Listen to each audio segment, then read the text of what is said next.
back to Common Sense Halakha of Rav Elisha and Shalovich. Thanks for tuning in to the last episode of our first season, and we hope you've enjoyed what you've heard so far and are excited to hear more from Rav Elisha in the future. We're both astonished to find that you are tuning in from across the globe, and we hope that each one of you will share it with as many others as you can, whether they'll agree or not. Rav Elisha, is there anything you'd like to say to the listeners at home? Hi, Uri. Well, for those listeners who have learned with me in the past, I hope that this season has made your life a bit easier and has provided you with reference material to help explain the method to, all those skeptical others. And to all listeners, first off, I'm grateful for the feedback some of you have sent. It helps us produce a better podcast. And second, I hope that we've introduced you to the method of making sense of halakha. And speaking of the method, what have you got for us today? What I've got is what students keep telling me is a Rav Elisha classic. In fact, you've told me that. You use this example to explain the method. I just want it known that I wanted to call this podcast Rav Elisha at Sinai. Really? So regardless of how incredibly Gaividic that is, how would you spell it? Doesn't matter. The point is it's funny. Okay, but the reason that we titled this podcast Common Sense Halakha is because the fundamental conceit of this method is that halachot historically are common sense norms. To state this in classic theological terms, to borrow from Rambam, God's norms are good for the human condition. Halakha, historically, has been about living as good and godly human beings, individually and as a Jewish society. That's it. In other words, halakha is common sense. At which point, everyone says, what do you mean halakha makes sense? What about chok? The whole point of chok is it doesn't make sense, like Para Aduma. So without getting into how to read Rambam, and a slew of other medieval philosophers, and even leading Kabbalists, the question of chok and Para Aduma is exactly what we are going to talk about today. If we've planned this correctly, it should be Parshat Para this week. And so I want to talk about how the supposedly most enigmatic mitzvah in the Torah is actually very clear, so long as you read it in the proper context, and to see that Chazal also understood it to be clear. So let's do that now. Let's look at the psukim, and let's look first at the process of purification itself, and then later we'll look at the material used for purification. Why is it a red heifer, a Para Aduma? That'll be later. B'midbar Yud Tet Yud Aleph, chapter 19, verse 11, through the end of the parak. Hanogeh b'met b'chol nefesh adam v'tamei shivat yamim. Anyone that touches the dead body of any man shall be impure. Wait. Do you know what impure means? The opposite of pure. I sense a loop. So let's leave the word impure for now, and we'll come back to defining tuma later. V'tamei shivat yamim, and will be impure for 7 days. Hu yitchatavo v'yom hashlishi v'yom hashvi'i yitar. And if he does the purification ritual on the 3rd day, he shall be pure on the 7th day. V'im lo yitchatav v'yom hashlishi v'yom hashvi'i lo yitar. And if he doesn't go through the purification ritual on the 3rd day, on the 7th day he won't be pure. Okay, so we have a process that shifts on the 3rd day following death, and it ends on the 7th day. Okay. Kol hanogeh b'met b'nefesh ha'adam asher yamut v'lo yitchata et mishkan Hashem timei v'nichrata ha'nefesh ha'hi Yisrael. Whoever touches the body of any man that died and does not go through the purification ritual, he impurifies God's tabernacle and shall suffer karet. Kimei nidan lo zorak alav tamei yeh od tumato vo. For the sprinkle water wasn't tossed on him, and he will be impure. His impureness will stay with him. Zot haTorah adam ki yamut ba'ohel. This is the teaching: a man who dies in a tent. Kol haba el ohel v'chol asher ba'ohel yitma shivat yamim. All who come into the tent and who are already in it will be impure for 7 days. V'chol kli patuach asher ein tzmid betil alav tamehu. And every open vessel, meaning that which has no cover sealed onto it, will also be impure. V'chol asher yigal pnei hasadeh v'chol al cherev u'v'met u'v'etzam adam u'v'kaver yitma shivat yamim. And all who touch in the field one who fell by sword or any other dead body, or the bone of a man, or even a grave, shall be impure for 7 days.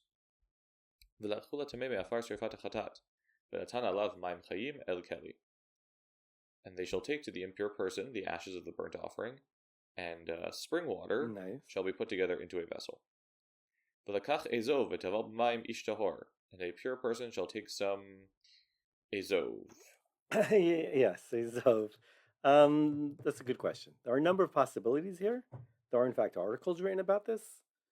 But I would argue with Rav Sadia Gaon that this is what is known as Bible hyssop, not to be confused with the hyssop hyssop officinalis of today, which doesn't even naturally grow in Israel. Okay. V'lekach hisov, and the pure person shall take some Bible hyssop and dip it into our ashy spring water mix.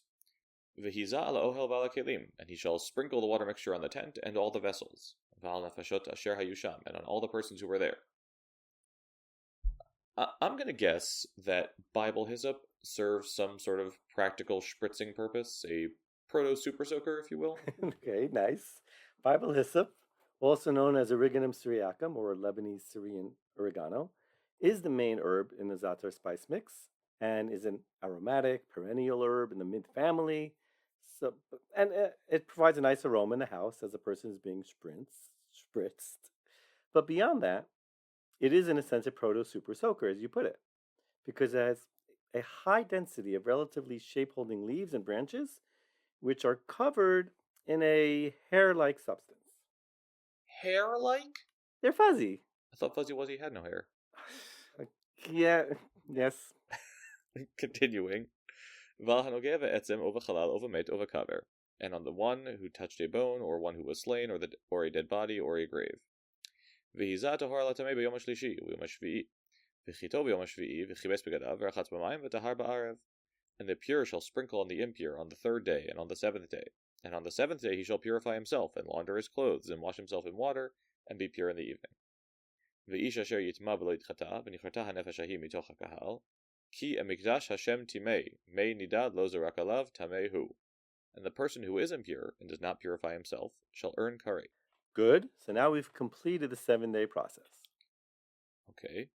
V'ish asher yitma v'lo yitchata, v'nichrata hanefesh hahi mitoch hakahal, ki et mikdash Hashem timei, mei nidad lo zorak alav tamei hu. And the man who is impure, and does not purify himself, shall earn karet, for he impurifies the sanctuary of the Lord, and the purifying water has not been sprinkled upon him, and he remains impure. And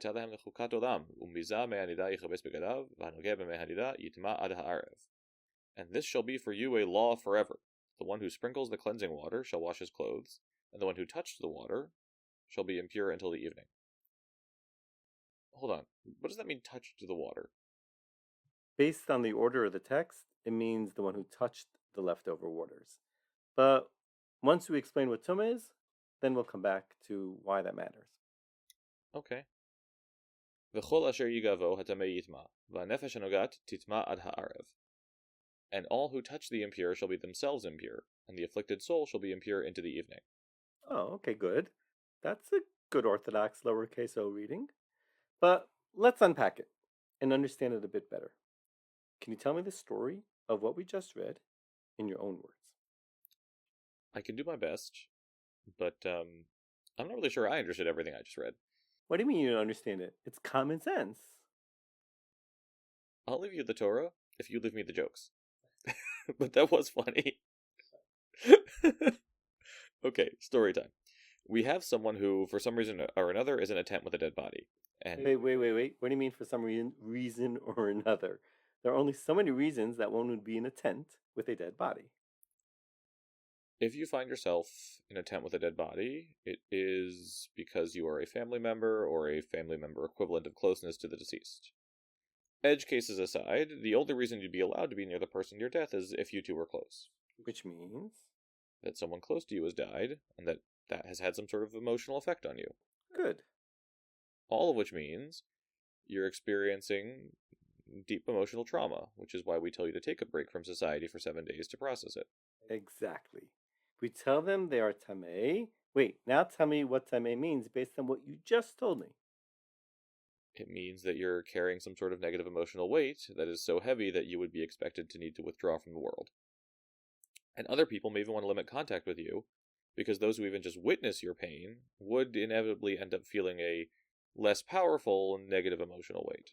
Yes, all tumah is trauma or other negative experiences. But that is an episode for another time. Which means, now we can talk about hanogea b'mei hanida. Why does a person who touches the sprinkle water become impure? Your earlier question. Well, let's start with the textual pshat. This touching of the water is listed after the whole ceremony has happened. Yeah. Okay. Next, notice that in real life, some water will always have to remain in the vessel if you withdrew water only by dipping in Bible hyssop. And wait, that part is clear. Yeah. And then last, although Chazal didn't say that explicitly, it does come up in Sifrei Zuta. There they bring up two conditions. One where you touched more than a revi'it, and one where you touched less than a revi'it. And how would you touch less than a revi'it of ash water? You're wiping out the jug or something like that? Nice. Which means if you're touching the ash water and there's more than a revi'it, that is merely being wiped out. That you're misusing this resource. This ash water soap, this expensive ash water.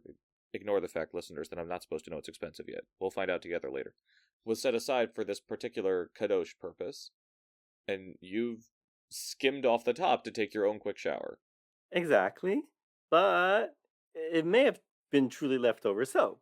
So you arouse judgmental negative emotions in others, i.e. tuma, you're tameh, judgmentally repulsive, but merely for a day.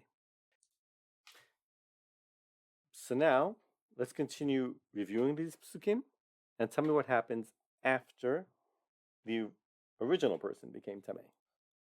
An ishtahor, an unaffected person, takes the ashes of a burnt animal, presumably the Para Aduma. Don't worry, we'll get to why it's red. He takes the ashes of the burnt animal, Efer Chatat, and mixes them into the water, making Mei Nida.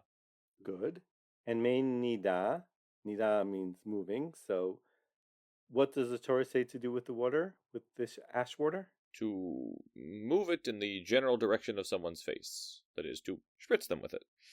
And good. And what happens when you spritz ash water on someone? They get annoyed with you? Definitely not speaking from experience. Fine. And what happens to them?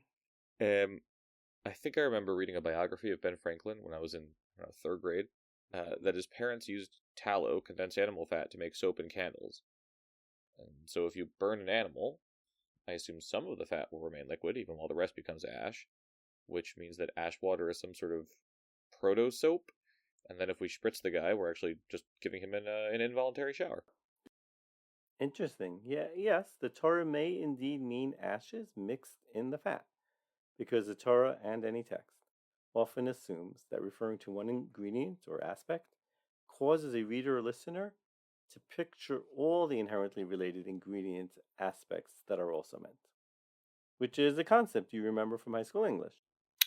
Synecdoche? Right, so either way, whether this includes fat or is merely ash water from charred flesh alone, you're right, both are soaps. Ash water, in fact, was the original soap. It was called lye, not to be confused with what we call lye today, which is sodium hydroxide, which will burn your skin. Rather, it's a caustic, alkaline substance, which removes dirt. And by the way, what kind of water do we use for this ash water soap? Mayim Chayim, spring water. Which is usually cleaner than other water, and often colder as well. And if you get cold, soapy water splashed on your face, what would you do other than get annoyed with the person? You'd wipe it off and then dry your hands. And if you wipe soapy water off your face, what will come off with it? Whatever dirt has accumulated on your face since the last time you washed it. And when you dry your hands, what will come off with the water? The dirt on your hands as well. Okay, precisely. And now it's interesting you said since the last time the face was washed. When in the process of mourning does this ash water washing happen? On the third day after the funeral. Out of how many days? 7. So from the third day, an unaffected person, meaning someone who was outside the family, an ish tahor, a representative of society, enters the house and starts telling the mourner, you have to start accepting comforters. You have to start connecting with the people who are going to, empathetically, ease you back into the real world where you're expected to be a functioning person. Mm-hmm. And it makes sense that you want to freshen up a bit before accepting guests, even though you won't fully bathe until the end of this process. Good. And on a more pragmatic level, 2+ days is also enough time to let whatever contagion, which may be responsible for the death, pass, and then other people are more comfortable, to come visit. Now, ask me the next question. If the mourner goes through this ritual on the third day, why do they also have to go through it on the 7th day? What does the mourner do differently on the seventh day? The mourner washes their face again with mechadat ash water in order to leave the house, and then goes and fully bathes in water. And that bathing would both wash off the dirt accumulated from a week sitting at home without showering, and the emotional trauma from experiencing the death, so that they can re-enter the real world. Good, good. Without turning it to Chazal, does this all make sense? Mostly, there was Pasuk Kavalif, which didn't make any sense. Why does the person who sprinkles the ash water themselves become Tameh? Wait. Based on what we said, that Tuma means trauma or negative experience. Answer your own question. Okay, if we're reading Tuma as some sort of emotional trauma, then the question is, why does someone who comes to comfort you walk away themselves feeling uncomfortable? Specifically, why does the Kohen, an unrelated figure who shouldn't be burdened with your trauma, as a friend or family member would be, also walk away feeling uncomfortable? Mm-hmm. And I'm remembering a few times in my life when I've been called to help make a minyan for a levaya, a funeral, or shiva, and even if I don't know the person, it's sad. And that's kind of weird. Why should I be bothered by some stranger's death? And yet it is that confrontation with mortality and discomfort we feel comforting anyone when nobody has good answers to any of their questions. Okay. Which also explains why all the Kohanim involved in the process, the burner and the ash carrier and the spritzer, etc., all become Tameh. A bunch of Kohanim who are ordinarily forbidden from engaging with death are engaging in the ceremony specifically for mourning rituals. Of course it's going to be a heavy moment. Good. Good. And these are all the conclusions that Chazal came to in some of the various places in which Para Aduma is discussed. Exactly. There are, however, two other discussions of Para Aduma in rabbinical literature, in Bamid Rabbah and in Sikta Rav Kahana, which seem to belie what we've argued here. They discuss Para Aduma as a total mystery. So let's start with Sikta Rav Kahana, a Talmudic era midrash which is quoted by medieval sources despite full manuscripts being lost until the 19th century. Sikta Rav Kahana dedicates a whole chapter, to Para Aduma. The paragraph opens with the question of how purification works, and then brings the following example. I'm reading some selected passages from Sikta Rav Kahana, chapter 4, sections 3 and 4. Wait, okay, before you start reading, I want to acknowledge that we're grabbing pieces from a long text, the whole chapter. Sikta Rav Kahana comes to us in, as we said, chapters, divided by topic, and then sifim within those chapters. We're going to be quoting across sifim within the parak about Para Aduma. And while I've read the whole parak and written about it in peer-reviewed research, we trust that you listeners trust that we have the integrity to not deceive you about the content and context of the parak. And as always, you are welcome to send us your disagreements at commonsensehalakha@gmail.com. Okay, once again, reading from Sikta Rav Kahana, Parak Dalet, Para Aduma. Rav Yitzchak patach, Rav Yitzchak opened, sermonized. Kol zeh nisiti b'chochma. All this I thought I could fathom with wisdom. Amarti echakema v'hi rechokah mimeni. I said I will become wiser, and yet it eludes me. This is a quote from Kohelet, which is about to be explained. K'tiv v'yiten Elohim chochma l'Shlomo u'tvuna harbe ma'od v'gomer. It's written in Malachim Aleph, and God gave wisdom to Shlomo and much understanding. And this is here to establish that Shlomo, also the author of Kohelet, was the recipient of divine wisdom, and even he couldn't fathom whatever the it of the previous pasuk was. Good. Now the part we're skipping is a list of all the things that he did understand. Shlomo was the wisest astrologer, he was the best predictor of the future, was most able to see through any other person's wiles, was smarter than Adam HaRishon in being able to identify the characters of, literally to name, of both his own self and God, was smarter than both Yosef, and the generation that lived with God in the desert, learned humility from trees and hyssops, and understood the moral difference between killing various creatures ranging from land animals down to less developed fowl to mere fish. Okay, he understood everything about life there is to understand, but... Amar Shlomo said, Al kol ele amarati, on all of these I have stood. Parasha hazot shel para, kivan she'iti nogea ba, haiti doresh ba v'choker ba, amarti echakema v'hi rechokah mimeni. But on this parsha, here not meaning weekly sidra, but paragraph of the Torah, the Parsha of the Para, which lines up with what we call today Parak Yud chapter 19 of Bimidbar, which is what we have read today.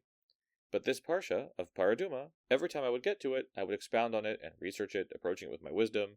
And as I said in Kohelet, I would approach it with wisdom, but the meaning of this passage, it eludes me. Meaning, according to the Midrash, Shlomo says, I understood all that about life, but something else beyond all this knowledge about life is beyond me. Something else beyond life, death. So the Midrash says that Shlomo can't understand Para Aduma. It's the rabbinic way of saying, I understand everything about life, but wisdom can't explain death. Okay, that makes sense. Continuing in the Midrash, Al kol davar v'davar shaya Kadosh Baruch Hu omer leMoshe haya omer lo tumato u'tarto. In every matter of impurification that God discussed with Moshe, he also told him its purification. V'kevan she'egia leParshat Emor leKohanim v'gomer, when they reach the verse of, tell the priests, sons of Aharon, do not become impure for a dead person, Amar lefanav, Ribona olamim, ve'im nitma b'mehi tarto, v'lo hishiba.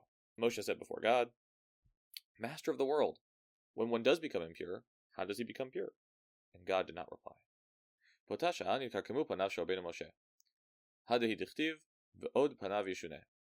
At that moment, Moshe's face reddened, as it says in Kohelet, Chet Aleph 8:1, and then the Midrash directly quotes, and the boldness of his face changed. Okay, I understand why he translated Oz as boldness, but it really means countenance, appearance. And so it means that his countenance appearance turned red, that he became upset, as God in existence offered no answer to his question of how to handle death.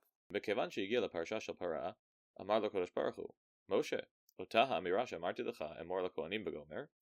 When they reached the section of the Para Aduma, the Red Heifer, Kadosh Baruch Hu said to Moshe, that statement which I told you to tell the priests to avoid dealing with death, V'amarta lefanai, Ribono olamim, ve'im nitma b'mehi tarto, v'lo yeshivoticha, you asked before me, Master of the world, if they do become impure, how do they become pure? And I didn't answer you. Ela zu hi tarto. This here is the purification process. V'lachu l'tamei me'afar v'gomer. Ezohi, zot chukat Torah. And you shall take the ashes to the impure person. This is chukat Torah. Which means that it's not the Para Aduma itself, but the purification process, which is the chok. Good. Now let's explain what we just read. Why does Moshe not get an answer in Vayikra for how to be Mitahara, purify the Tamei Meid? It's a simple soap process. It seems that God wants Moshe to wait, as if to symbolize that necessary waiting and processing death before giving him the answer. The same way a mourner needs time before being given a way out. And then only after time has passed, God told Moshe, Zot Chukat Torah. This is the process of purification. Where even here too in this process, we wait 3 days before approaching the mourner and start spritzing. Good. Nice. So let's summarize. The chukah, spoken of in Psikta Rav Kahana, is not, in fact, the cow being red. Nor is it even the ritual whereby the purifier becomes impure. Rather, the chok is merely death itself. Let's start with the opening. Shlomo is the wisest person to have ever lived.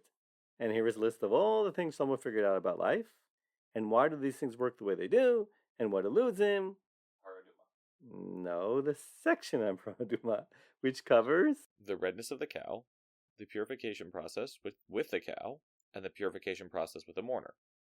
Give me something broader. Mourning? Nice.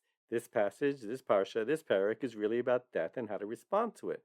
And so when Shlomo says he can't understand this passage, he's not saying he can't understand a rule, a simple rule with soap water. He's saying he can't understand death.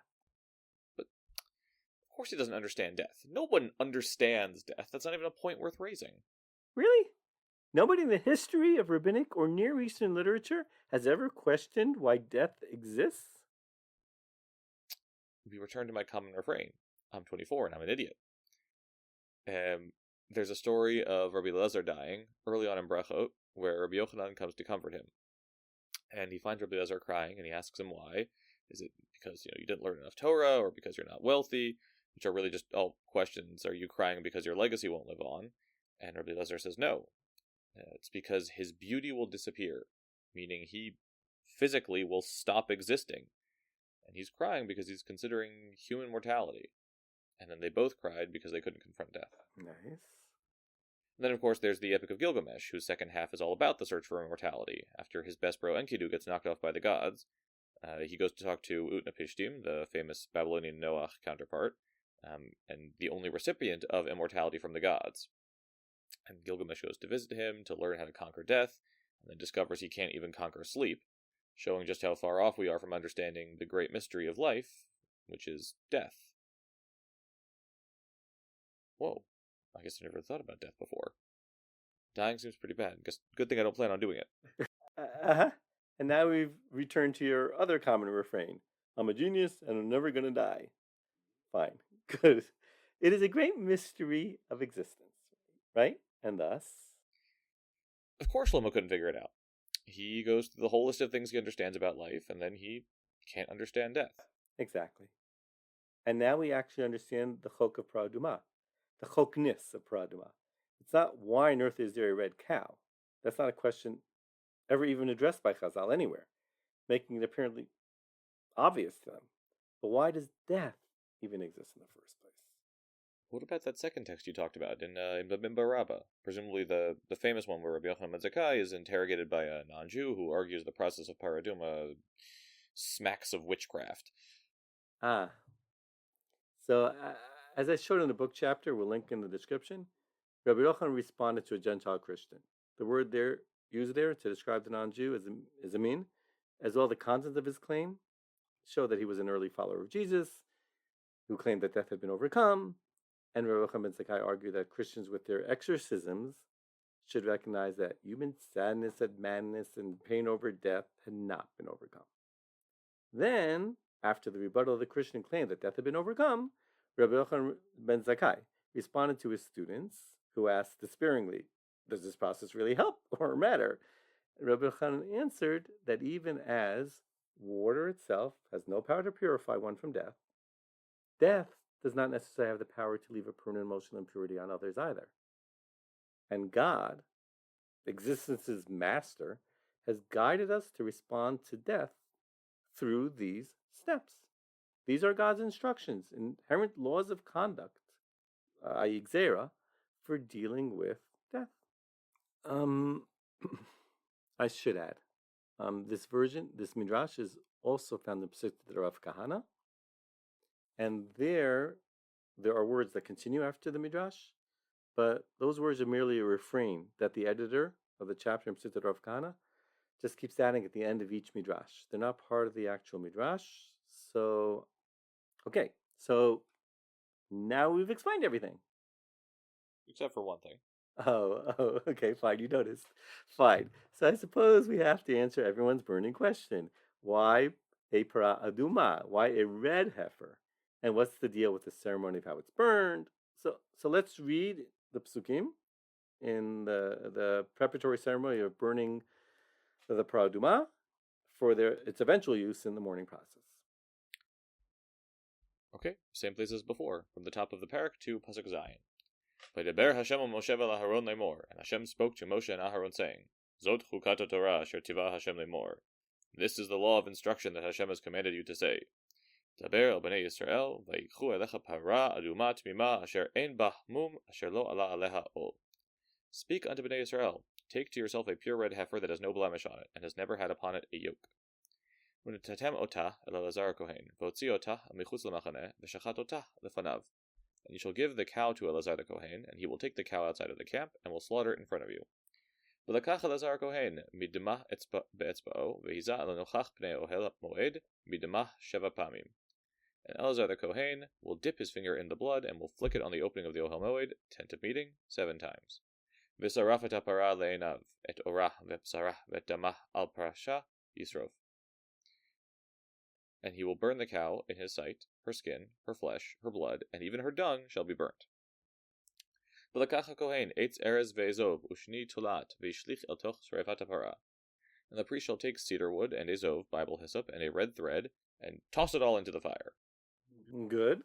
Now, let's talk about the practicality of all the elements of this ritual in the order they show up, because it's not obvious that's in the 21st century what exactly is going on here. So let's start with that. With what questions should we ask to figure out what's going on here? Well, we should figure out if there's anything particularly special about a red cow. Good. How do we do that? I don't know, ask ChatGPT. Google's more accurate. Okay, so Googling red cow breed native to the Middle East, and I have found the Damascus cow, also known as Shami, which is a red-brown blackish cow with variations on that theme within the breed. Good. Now tell me about the Damascus cow. It's considered the best milk-producing breed in the Middle East, producing both more milk than average and at a higher than average fat content, and are also the largest of the Middle Eastern breeds. They have a high potential for longevity, heat tolerance, and disease resistance. Oh, it's endangered, only about 10,000 left. But this cow seems great, produces a lot of milk and does so for a long time, disease resistant, and huge, so it will also produce lots of meat, which means it's a pretty good breed. Wait, are you suggesting that Para Aduma just means of the Damascus breed? Yes.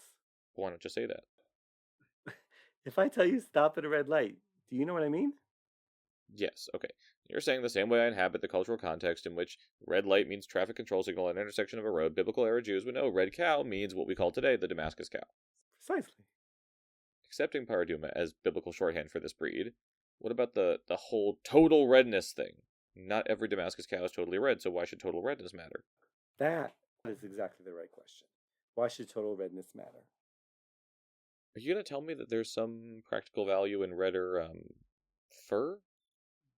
Cowhide is actually the skin and cow hair, not fur, but yes. Boy, Grandpa would have been rolling in his grave if he'd learned a city boy from Brooklyn just done schooled me about cows. Hey, I live in a kibbutz. That makes most of its money from milk production. I live on this kibbutz too, and it's nothing but Holsteins in the cowshed. Fine. Do you feel better now that you've proven to the audience you know something about cows too? I moo. Yes, so to answer your question, there is actually a practical value in redder hair. Redder hair means it absorbs less heat, which means it produces more milk. Okay, and what about the other conditions for the Para Aduma? You tell me. Asher ein ba mum, it's kind of obvious, a blemished cow is less good. Let's not enter the body positivity debate at the moment. And Asher lo ala aleha ol, that has never been yoked, meaning it's never gone to work plowing in the fields, meaning it's either very young. Good. The Tanaim say that the age of the Para Aduma is no more than 5, which is just as the cow reaches maturity. Or it's lived a very pampered life.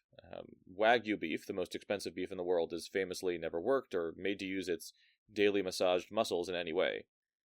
There's some joint that sells kosher Wagyu. A brisket, which would be maybe $20 at my local kosher butcher, goes for like over $300 online. The beef is supposed to be just incredibly tender and fatty. And hey, do you want to like go out for burgers or something when we're done here?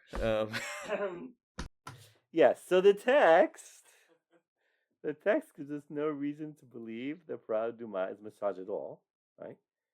So while the beef is probably tender, yes, there's another side effect of never being worked. Oh, knowledge from one of my useless passions becomes useful.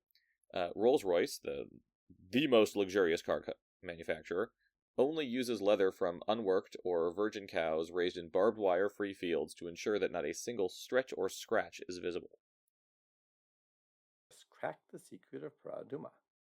The Para Aduma is a cow that produces a high amount of high-value milk, is a large cow and thus could produce a lot of meat which would be exceptionally tender and thus more valuable, and even its leather would be of the highest quality. Are you saying that the Para Aduma is a literal, altogether now listeners at home, cash cow? Yes. Which explains why the rabbis in that story with Doma ben Tina were willing to pay so much for one, because that may have just been fair market value for a cow like that. Good. And by the way, why are the officials of the people, the temple or the rabbis, interested in buying the Para Aduma? Probably because, due to the expense, rarity, and amount of ash received off of a single cow, I recently learned that cows, which can weigh some 1,200 pounds, can individually provide, near as makes no difference, 1,000 meals. Cows are really big. Because of all those factors, there's probably a national stockpile, presumably in the hands of the Kohanim, because they're the ones directed to handle the whole purification process. which has the added benefit of having a communal official be the one who interacts on behalf of the community with the mourner and carrying the weight of the kahuna, and he comes to help you through the mourning process. Nice. And what do we do with the Para Aduma, or cash cow as you put it? We burn it, even the dung, so you can't even get any fertilizer out of it. Good. We see something with maximum potential, and we cut it off. Which has some interesting symbolism. This whole burning ceremony is in, let's call it, pre-response to death. We mourn death because we mourn the loss of potential interaction with a person. And here we take this cow with maximum potential, and we get rid of it. As if to say that this isn't allowed in our world.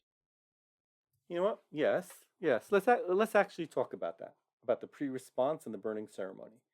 What does the ceremony look like? Over cedarwood, along with azov, the Bible hyssop, presumably for smell. Actually, both of them smell good. And we wrap the whole thing with a red string. Why is there a red string? Isn't that what you're here for? Where else do we use red strings? Orla, first fruits. We wrap a red string around trees. What joint symbolism can we draw from these two uses? That it signifies being set apart for a specific Mikdash-related use, that even though it might be of incredible value to you on the market, you're actually going to use it for a holy act. Good. And what about a practical use? What's the thread made out of? Well, according to Kilayim, Mishnah Kilayim Tet Aleph, chapter 9, Mishnah Aleph 1, Kohanim only wore wool or linen. And we know that Tolat Shani was part of their clothing, and you can't dye linen easily. Therefore, it's wool. Which means that it could also act as kindling or tinder. Nice. Now, remember that Azov and cedar are both expensive? Is the dye for the talat very expensive? Yes. It is what we call today Kermes red, which is a very expensive Mediterranean red dye.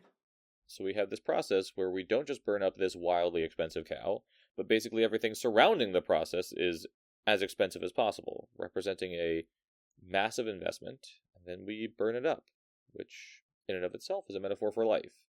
We work to learn, to understand, to have meaningful friendships, to better ourselves and others, and at some point it all just goes away. Yes, and this whole ceremony is designed to get us thinking about death and thus the value of life. So why did it get lost to time? We don't have time to actually discuss that in this episode. What happened to Para Aduma once we went into Galut, and once there's no Kohen network to have ashes readily available. Look, those of our listeners, those of you with background knowledge, are welcome to reach out via email. They'll expect a Twitter account to come soon, so hopefully we can address that there. Look, we also don't have time to talk about how Midrashim discuss the mystery of redemption by talking about the quote-unquote paradoxes of Para Aduma, of how a person becomes dirty in order to become clean, as we saw with the ashes. That's not an inexplicable law. Rather, those Midrashim discuss how the Jewish people's experience of being dirtied by exile and persecution is itself the process that brings about the final messianic purification, but we don't have time to discuss that either. So let's take a moment to review. Para Aduma is split into two parts: the process of purification after exposure to death, and the preparation for that process. We saw that the process of purification is a reasonable, pragmatic, empathetic, and compassionate way to guide a mourner through grief. The initial familial isolation allows the family to process their trauma alone, and then the community on the third day makes the mourner wipe their face with cold, soapy water and forces the mourner to at least partially allow society in midway through the mourning process. And finally, the Torah ends the process by making the mourner wipe their face again with cold, soapy water and leave the house and bathe. And we looked at Sikhat Rav Kahana's discussion of the chokiyut of this parsha, as understood by Shlomo and Moshe Rabbeinu, and saw that it was not why a red cow, or why does this process purify, or even why, as asked in another place, why does a purifier become impure? Remember, impure means holding on to some form of emotional trauma. The question was merely was about death itself. And lastly, we looked at the Para Aduma herself. Why is the cow red? We saw that the Para Aduma can only be the Damascus cow, which is actually an incredibly valuable cow, a representation of the lost potential when someone dies, and we burn it up. In that case, I think we're done here. Thank you, Rav Elisha. Thank you, Uri. Thank you for listening to this episode of Common Sense Halakha with Rav Elisha and Shalovich. You can find some earlier iterations of this episode's ideas in a 2015 Dvar Torah on BeitHillel.com and in a chapter in the 2018 book Jewish Religious and Philosophical Ethics, available on Rav Elisha's academia.edu page. Additionally, the specific chemistry of the ashes was brought to our attention in the article Red Heifer, a Soap Ritual on thetorah.com by Dr. Joseph Weinstein. While Rav Elisha points out that the ashes of the Para Aduma itself, its burnt skin, flesh, and fats, do indeed also make up the cleansing ash water, we thank Dr. Weinstein for his contribution to helping us fine-tune our understanding of this ritual. Most of all, we thank you listeners for providing your helpful feedback. If you find this method useful, take a moment to think of others who are seeking to make sense of halakha and share this and our other episodes with them. Meanwhile, as we work together to return the discourse around halakha to common sense and to live up to its lessons, I wish you all a Shabbat Shalom.